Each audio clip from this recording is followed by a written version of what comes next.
Hello everyone, my name is Sealy and I'm back with another deck guide. Finally. Anyway, I'm Sealy and welcome to another deck guide. I'm tired, I've just been streaming. Hello, I'm Sealy. I don't know what that was. Ooh, it's me, Sealy. Welcome to another deck guide. Hey guys, it's me, Sealy, and I'm back with another deck guide, and I'm super excited that you're here. I'm super excited to jump into this deck, and I hope you like it. Okay, let's talk about the cards included in this deck, why they are there, why I want to play these specific cards, and what the strategy of the list mainly is going to be. Sons of Wanderers is a very solid card. We are a non-devotion deck, so this just helps us a lot with tempo when we're getting bled, when we are bleeding. Just a solid value card to have here for us, as well as it helps with thinning. As you can see, we don't have any tutors, but we thin so much with this deck ideally that we don't need them. We usually thin to like 2 cards left in deck if everything goes as planned, or 3 cards, something like that. So really, no need for tutors, but Wanderers also helps with that. Then we have Heatwave as a nice control tool or tall removal to use in the deck. The Mushy Truffle, of course, helps a lot with our bond value. It goes together with our Illusionists. Those are friends. And sometimes we want to focus on creating as many Illusionists as we can to utilize good cards that are in our opponent's graveyard. We need to look and see if our opponent has any valuable targets. For example, against something like a Nilfgaard with a Nilfgaardian Knight in graveyard, or monsters with a Griffin in graveyard, or a Scourgetail with movement engines in graveyard. We can really get some really sweet value. The Truffle can also help with a copy, and it's just generally nice carryover points. Then we have Germain. Now, his purpose, of course, is spawning a lot of cows on the row.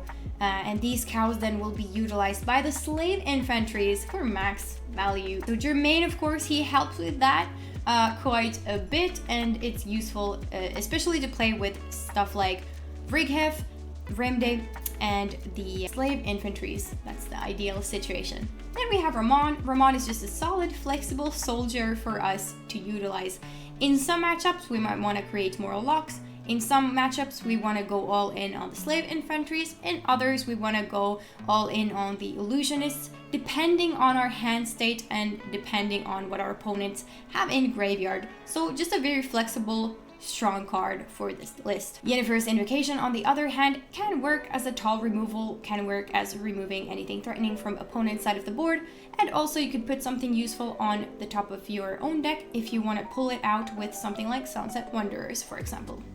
Then of course we have Vrighef, which will help together with Remde to really maximize on the value of the soldier spam that you're going for. Vrighef can be really nice. You can play him in between 2 illusionists, and their deploy abilities will trigger in between 2 slave infantries, in between 1 cavalry and illusionist. You can really flex that and see where you want to put him. But either way, he does want 2 bronze soldiers next to him. Swears, on the other hand, might be an interesting choice. It's a card that doesn't see very much play. Swears here, of course, does do some really useful things in this particular meta, and that is, for instance, stealing Syndicate's ships, stealing like a Madoc from either Hyperthin Nilfgaard or Scourgetail unitless, something like that. Swears definitely has his place and is still a nice value play to go for in the 8 provision department. He just fits really well with our provisions. I was really scouting for the optimal cards, and I felt like Swears was the candidate for me. There wasn't really anything I could find that I felt would improve my deck too much. So Swears it is, and he has definitely proved useful in multiple games. Then we have our little thinning package. As I said earlier, we don't have any tutors, so we want to focus on really thinning our deck, and we do that with the help of Dead Man's Tongue. Their targets for Dead Man's Tongue can vary. In Syndicate matchups, your Illusionists might not be cards that get a great ton of value, so you can consider getting rid of your Illusionists. Maybe you have some crossbowmen in your deck. Maybe there's a matchup where you don't need your cavalries, so you can really flex that. Also, Imperial Brigades are of course nice thinning. Usually they are the most useful in round 1, so if you don't find them in round 1, you could consider even thinning them with the help of Dead Man's Tongue. and it's of course a nice tempo play as well. Then a fawn synchronizes very well with Imperial Formation Leader that we are playing. He comes out if we put him on top of our deck, so it's just a nice card that thins as well, and it's flexible in terms of points. You can have a good point reach with your leader and with a fawn. It's just an all-around nice card that usually goes hand in hand with Imperial Formation Leader.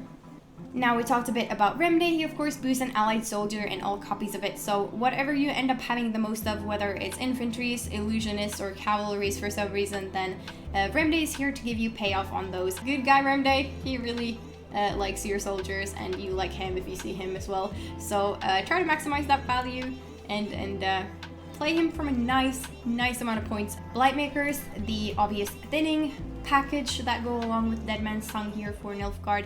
We are looking for both Blightmakers and Dead Man's Tongue in round 1.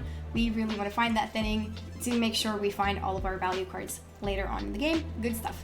The Crossbowmen can be a nice addition to have in the deck because of long rounds. They are pretty efficient engines in a long round in a soldier list when almost every card we have here is a soldier. I decided to go for Alba Armored Cavalry. Because of this tech, we can deal with things like Triple Gertie Cora, we can deal with things like Alumni. It just has I think their place. Not in every matchup, but in most. I feel like the lock will find its value. Pretty nice option to have when you need that little bit of control. And Mage Assassins, of course, go together with the Blightmakers. Illusionists we already touched on, and there you go, there is the deck. I hope you will have fun testing it out, and let's talk a little bit, I guess, about why this deck feels pretty good right now. I feel that a lot of decks are taking against tile removal or playing a lot of control. This deck has a strategy of going very wide and just being a pretty solid point slam deck, which I feel can definitely be very viable in a lot of situations or a lot of matchups. Another thing that's nice with this deck is the fact that this deck is not very commonly played. It's not going to be expected by your opponents. I feel like it can do surprisingly well in this meta. If you're not really in the mood for any Assimilate, you can reach very decent scores with this list, and I feel like it is quite flexible as well when it's getting bled. It can defend with bleeds quite nicely. It can protect its illusionists with the leader. The leader also is flexible points that you don't have to distribute immediately, like let's say tactical decision. So it offers a range of options, which I think is very nice for Nilfgaard. So it's very much a playable and, in my opinion, overlooked archetype right now. So definitely give it a go and see what you think. It's quite straightforward to play and quite fun. So I'm currently at 2480 MMR with it, but I think regardless of MMR, you will have a fun time trying this out and playing it. So yeah, if you have the scraps ready, if you have the resources, maybe craft it and explore a different side of Nilfgaard, which is the soldier side. Let me know how it goes, and I wish you good luck with your games. Now we're gonna jump into some gameplay. I will walk you through the plays I make, and like and subscribe. Please, I'm desperate. No. See you in the games. Okay, we're about to jump into the very first game. Now, I have, of course, already played that off stream. I try to record these, really think about my plays without any distractions, and hopefully I can offer you a little bit of insight into how to make, hopefully, the optimal plays and how to think when facing these different matchups. So the first game I want to show you here is the Syndicate game. Now Syndicate, of course, is a strong deck this season, particularly any kind of jackpot. They tend to have a lot of points, a lot of golds, and a lot of point slam plus control, so it's a difficult one. I'm gonna mulligan my illusionist here. I feel like that one is not usually good in round 1, not to mention against Syndicate. These are definitely not going to be great. It depends a little bit on a couple of variables, like for example, can you steal your opponent's ship with something like Swears, or do they have good engines in the graveyard that you could potentially later use with Illusionist? But for now, it's definitely mulligan. Along with the crossbowmen, we can afford another mulligan there. We had 2 left, and despite having double Blightmaker and 2 Mage Assassins in deck, I feel it's fine to take just 1 more mulligan here to really try and get the best possible hand we can have. And I think, you know, a Nilfgaardian is always happy to see double Blightmaker and DMT in the very opening hand, and that's exactly what I'm looking at here. So I'm really happy. Let's see. Yeah. First play, I'm not gonna go ahead and flip this Jin stratagem and play, for example, my DMT first, Dead Man's Tongue, because I don't want to play into Syndicate's Poison. Just keep in mind that they play those fist sticks and stuff like that. So I'd rather, you know, save this 2 points of damage, or play it without a target, I suppose, from the Mage Assassin, rather than go and play into a really tall poison that's nice for them and potentially wins them the round. Here we go. I'm thinking about playing the crossbowman, but then I'm like, hold up a minute, it's definitely not the play. I'm gonna go for the second Blightmaker here, because of the fact that if it's guaranteed to hit the tax collector, then I can go ahead and finish it off with a crossbowman, rather than have to rely on RNG for the Blightmaker to hit the correct target. So this ordering is definitely fine. And this way I also get all my thinning down. Like, thinning in round 1 is very, very good for this deck. And of course, not to mention the tempo. Opponent plays a shakedown there, not very strong tempo-wise, which is kind of indicating to me that opponent's not even bothering to contest this round, which is fair, because, I mean, we have a lot of tempo going on. My target here is an crossbowman and an illusionist. We have a couple of different targets we could take. We could potentially get rid of the Impera brigades. If you don't find your Impera brigades round 1, they are a nice target for the DMT. However, I chose 1 crossbowman and 1 illusionist because I'm thinking maybe I still want 1 if I find truffle. Now, here comes the self-poison. Go to 9 coins. Opponent is planning on getting their ship out to thin and then pass. But that is perfect for Boy Swears. This is why he's in this deck. He wants to yoink those ships. He wants to yoink Maddox. Whatever he can put his hands on. Swears is going to take it. And yeah, this ship is the obvious pick here. It's carryover away from my opponents. And the point gap is so big, there's no point to even contest this. And in general, if you steal Swears and you're scared that it will get potentially Philippa back, don't worry, it's a pretty bad Philippa for opponents, so you're fine to Swears it whenever you see it. Obvious mulligan here is the Fawn. We are going into round 2. Now, advice about Syndicate in round 2. It really depends on what deck you're playing, but a lot of the time you can go ahead and bleed Syndicate, and that might be a very good thing to do. Most decks lose a long round into Syndicate because Syndicate has so many points and also removal, so even Nilfgaard Assimilate, things that usually are really happy in a long round, do have to bleed Syndicate. So I want to get some good stuff out, which is why I'm bleeding. I also took that extra mulligan there on the crossbowman. I felt that I could find something better, and here is the brigade. I'm gonna test the waters a little bit. I play my truffle, I play the tax collector. Remember, we have the ship now in the graveyard. Can it come out? Who knows? We're gonna pick that though and try. Opponent plays 1 jackal, which is 1 spender less for later game. I go ahead here and just thin my brigades while I can. Then after that, I have to make a decision. Do I continue bleeding or do I go to round 3? Like I said, usually you have to see some good stuff from Syndicate in order to be able to take that long round 3. But with Wanderer, you can really have a little bit of a advantage tempo-wise. We get a good card, Wholesome Jr. here. It's coming down and attacking our brigade. I was a little bit surprised it's not coming down on this illusionist. Maybe my opponent isn't thinking that I'm gonna bleed because I have the Wanderer, so they just mindlessly kind of went for any target. However, I see a potential opportunity. Like, if you play a Wholesome Jr. here, is your hand potentially really, really good? Yeah, it might be. So ideally I continue playing here. And yeah, like I said, get some resources out of Syndicate because they're going to be very threatening in a long round otherwise, while also trying to save your main points. We want to save some of that soldier swarm for round 3, definitely. Now I'm going to go ahead and play this Alba Armored Cavalry. I have another one in my deck, so I'm not too concerned about playing a lock here. I still can find the second one later, especially with the amount that we're thinning here. So I play my Alba Armored Cavalry to lock the Spender. This might give my opponent a little bit of trouble along the way. Syndicate doesn't play that many Spenders, keep that in mind. They play double Jackal, they play 1 Freak Show, and they also play King of Beggars, of course, is a Spender.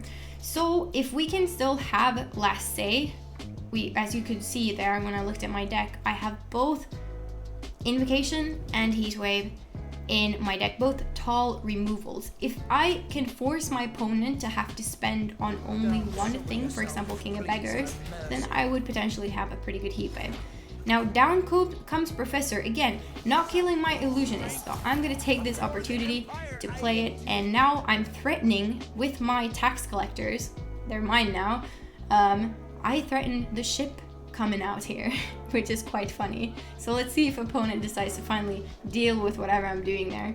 But it's really good to see this Professor, again, not hitting the ideal target. I'm not sure why it was going for those Impera Brigades there. Maybe just hoping to get rid of soldiers. Second Jackal coming down, as we can see, this is very good.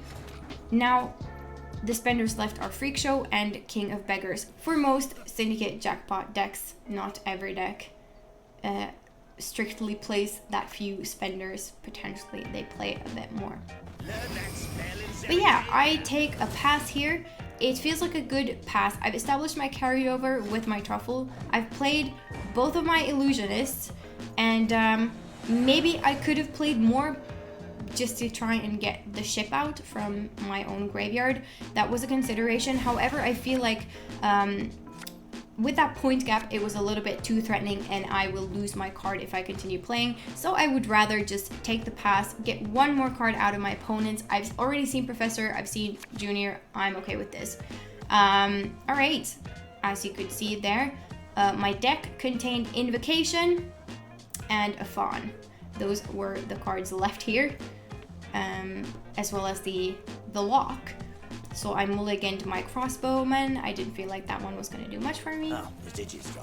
And now I have an Alba lock for the Freak Show that I was talking about. That one is pretty important to pay attention to. And I miss out on Invo, but I say it's okay because I have Heatwave and I don't think that my opponent is going to go very tall with other units since we saw the 2 Jackals already.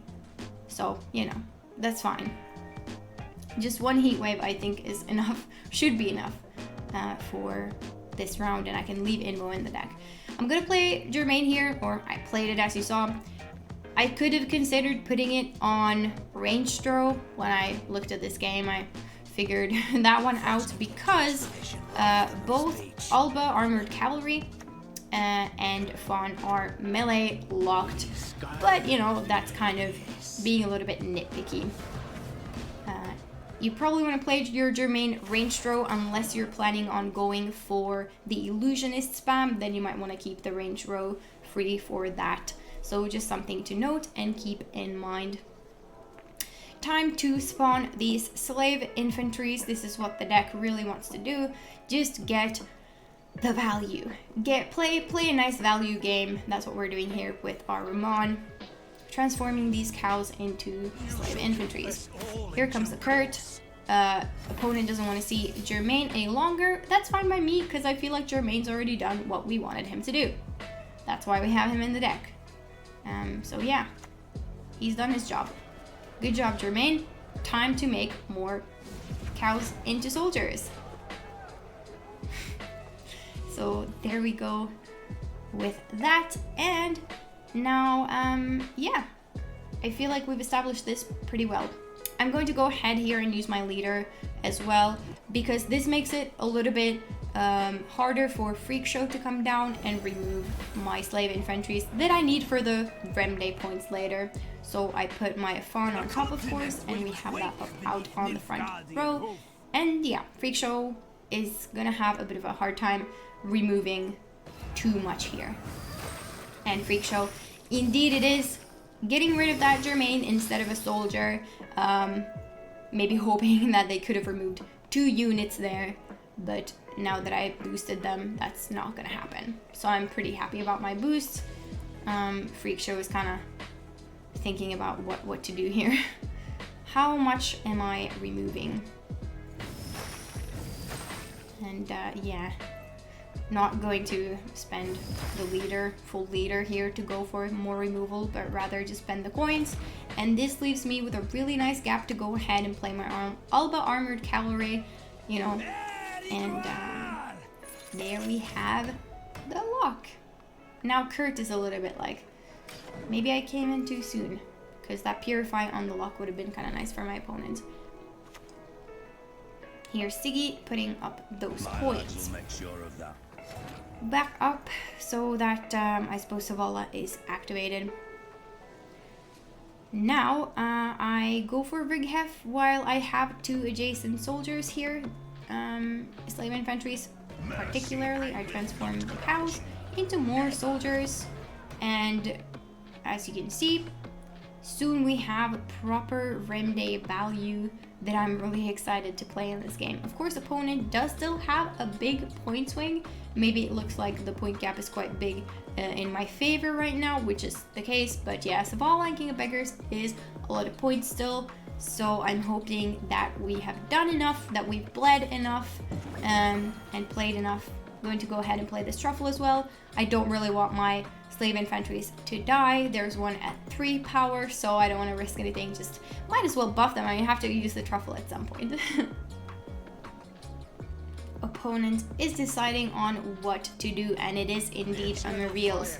This is a great demonstration, and we're showing here why playing wide is nice as opposed to playing tall, especially if the meta is teching a lot for any kind of tall units. A deck that goes wide like this one might be a consideration to try out. Yeah, not a great Mariels there.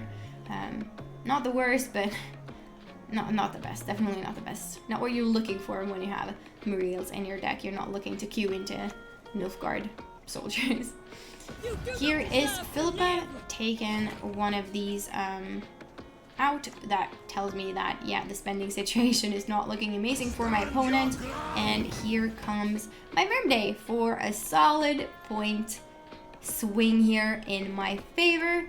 This is what this deck wants to do. It's always so satisfying when you pull it off. I'm very happy that we were able to set it up and thin enough so that we can do it.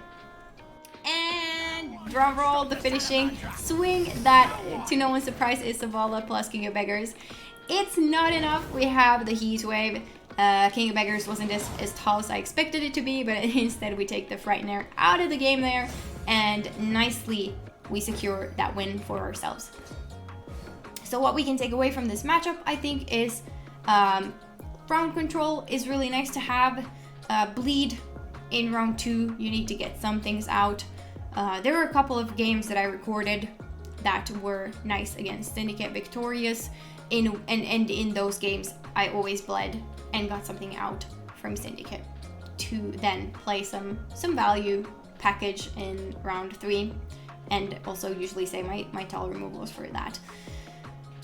Alright, we are queuing game number 2. Now, this is a game that I really wanted to include because I feel like it offers some good advice on, you know, both sides gameplay, both the Nilfgaard side and both the Scoia'tael side of the games that we're about to see. And I feel like, I mean, if you're made it here in the video, that means you're still looking. So I hope this can give you a little bit of extra insight into what goes into these gameplays.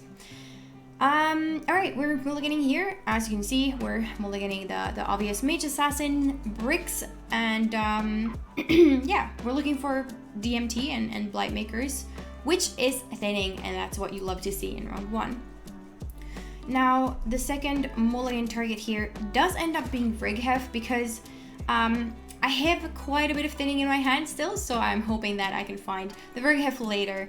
I know that I'm not really going to play it round 1 regardless, so if I can put it back in the deck, find something that I can play deeper with in round 1 with, then that's good for me. So here we go. Round 1, I'm playing against SD. I don't really know what this deck is. I haven't seen Guerrilla Tactics Leader in some time, so I'm suspecting at this point it's something unitless. Now, I could use the DMT here, Dead Man's Tongue, flip my Jin stratagem and buff it up, but I don't want to do that because I'm scared of Serpent Trap. If this is traps, then traps with Milva, they usually play this leader, so I don't want to risk it. I'd rather miss out on the two damage I get from Blightmakers, so I do end up playing the Blightmaker without having a target to hit. And we do see a movement engine coming down from opponent. Typically, Scoia'tael Unitless does play a lot of movement engines, and they play a lot of maybe Saskia comes out round 1 so that they can guarantee round 1, and they usually play those engines in round 1, making you think that it's not a unitless deck, and then it turns out it is. So just something to keep in mind when you're playing as Scoia'tael, specifically Guerrilla Tactics. They tend to play Milva, meaning they probably could be unitless as well. Now I'm playing my DMT. I feel a little bit safer. I have a smaller target for it now on the board. I'm gonna go ahead there and pick the one of my locks, and also one of my crossbowmen. I feel like those might not really help me in this matchup too much. The lock potentially could help me. The lock could also not help me. It depends on if this is like, we're gonna see a lot of unitless stuff later on. I'm not really gonna have a target for any locks and things like that, so it's a bit of a gamble sometimes, but I feel my illusionist could do well with the engines I'm already seeing in round 1. Now, my next move, I'm definitely considering this one. I think that if it's unitless, I don't really know what I'm playing against. If you don't really know that, generally it's better if you do have control of the rounds, meaning you win round 1. So I'm gonna go ahead here and make a small investment, which is a Ramon into this Alba Armored Cavalry lock. It's gonna lock that Dryad Matron right away, and this is already not great for my opponent. Like, either they're greeting a Saskia here, or they can't really play it, and that's good for me if I can guarantee this round. So I'm okay with this Ramon. Quite committal, but potentially wins me the round. Now I find out it is indeed Madoc. We see a bomb and Madoc pops out. Still could be unitless, mostly. Madoc tends to be. So I'm crying a little bit inside at the fact that I don't have Swears in my hand right now. Like, this is what Swears is made for. He wants to yoink those Madocs, he wants to yoink those boats from Syndicate, but he's not here to do so, so I'm a little bit sad.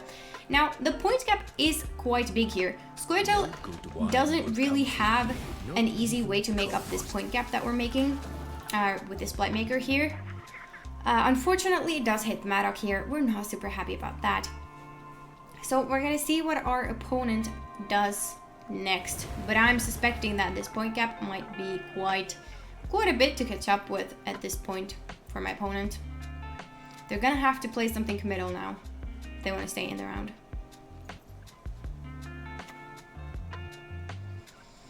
So now comes this very, very slow bomb. Again, a lot of points to catch up on for Scoia'tael. They can't just do it like it's nothing. They definitely have to play quite a bit. There might be leader charges involved, there might be Simlast, but you could still do it. So what I'm basically deciding in between here is, do I take the pass or do I play something not very committal that wins me the round? And that is definitely what I go for, just because I don't want to be at the mercy of unitless or whatever this is. I want to potentially bleed here, and I feel like this soldier is not very committal. I spent a Ramon, but now I can just play this little soldier here and not worry too much about committing stuff that I don't really want to commit just to win the round. So I'm okay with this, although I was tempted to pass. I'm not gonna lie, very tempted to pass here because I know it's difficult for Scoia'tael to catch up in those points. We do get a pass from opponents, so we are also passing, of course, and moving into round 2, definitely preparing for bleed. We haven't seen much from opponent. We need to figure out what this is, and we need to establish the situation. And let's look at the mulligans here. The obvious one being a fawn, of course. And let's see, what else do I have here? I'm a little bit in between here. I know that the Alba lock could potentially be good. Potentially, it's not that amazing if I have enough with the heat wave and the invocation. So I decide to put this Alba armored cavalry back into the deck, which is, there's motivation for keeping it, definitely. Sometimes you gotta make those choices.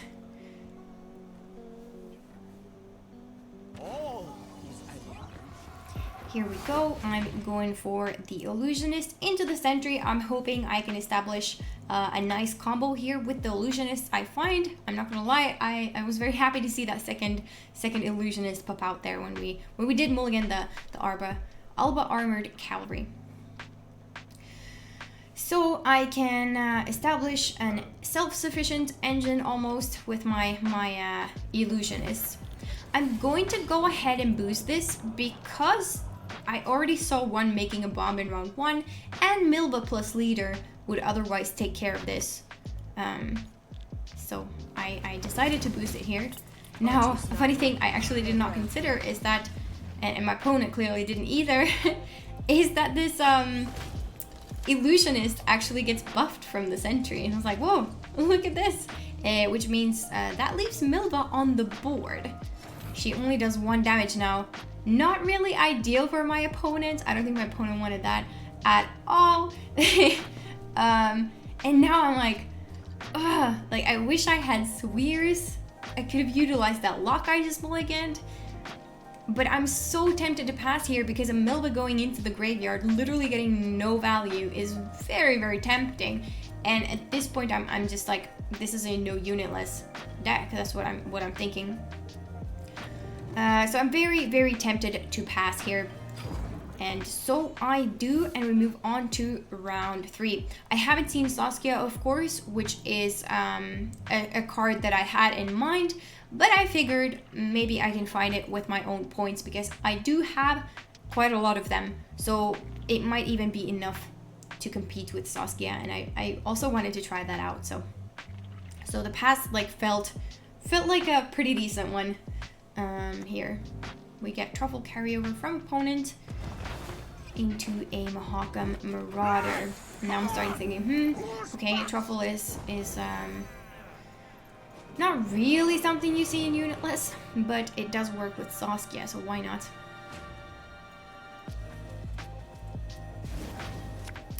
Moving on to round number 3. There's the little Devil Swears that didn't do anything for me earlier.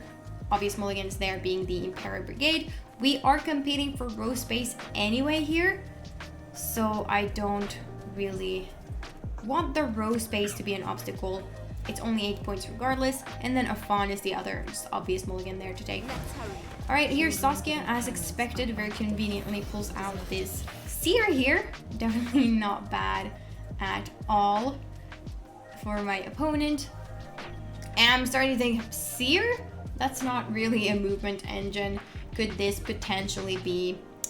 I'm not gonna say it yet, but I had something in mind and I was a little bit concerned. I go ahead here, play my Germain. There could be a motivation to Germain going ranged row. However, when I played it melee, I thought that I might go for my illusionists in the ranged row, and I want the Dried Matrons that I'm going to copy from my opponent. I want them to have some space to move around. So I decided that I would still play Germain melee row, even though cards like Swears is melee locked, and a Fawn is also melee locked, and of course Wanderers could jump on the melee row as well. My opponent is playing Sinless into Orbs, and I think it's safe to say here that we're dealing with an Alzur deck, and this is where I got concerned, to say the least. I got very concerned for my Swears, but I thought, hey, they're still Maddock. Maybe you know, we could try and catch that one. What I need to do is just establish my own engines really fast here. So hopefully I can get enough engine value. Gonna go ahead and use my leader charges here. I thought that might be good to get out of the way. My Wanderers is soon about to pop on the board, and it's just nice if I can thin it out and have some added protection here for my Sentry, because the leader charge just kills it right away. And of course my Illusionist, I want that to live so that I can get the bonded value on it. You must learn to flinch. And regardless, I need to get the Afon out before Wanderers, so keep that in mind. Before Wanderers in round 3 comes out on the board, you want to thin your leader, you want to thin that Afon out so it doesn't draw it. Here we go, establishing my engines, not much else I can do. Opponent has established their own, they just played a second matron there from hand. And I don't find my luck, which I was hoping to see here. We do see an infantry instead. Slave infantry is still nice value for sure, but the luck could potentially keep a nasty combo from getting out of hand. Because unitless it is not completely at least. There are some bombs and Maddock of course, but I see quite a lot of units there on my opponent's side, so bit of a miss here on the guess that what I thought my opponent was playing. Of course, my opponent here moves my Dryad Matron, breaks my melee row. They know I am struggling with row space on there, so it's a very smart thing to just go ahead and move my Matron. And down comes the Alzar, finds a nice Sheila, finds a nice Bremist, and Townsfolk. Townsfolk doesn't do much, but yeah, it's a pretty good Alzar. No Willems, or what's his name? Wilhelm, the prince guy, the spy guy. No Berengar without any Witcher friends, and no Cat Witcher mentor. So those were avoided by opponent. Now I'm just going ahead here to establish my own infinite combo, hopefully here with my matrons. That's all I can do. I can hope that my engines can still compete and that my opponent's hand isn't that amazing. However, my opponent goes ahead and does that, moves my matron, and we do have a Maddock on the ranged row. This could secure my Swear's target, but unfortunately it will get boosted by that Dryad Matron there. I cannot steal it. Would have been very lovely, but unfortunately I'm concerned for my Swears at this point, that's for sure.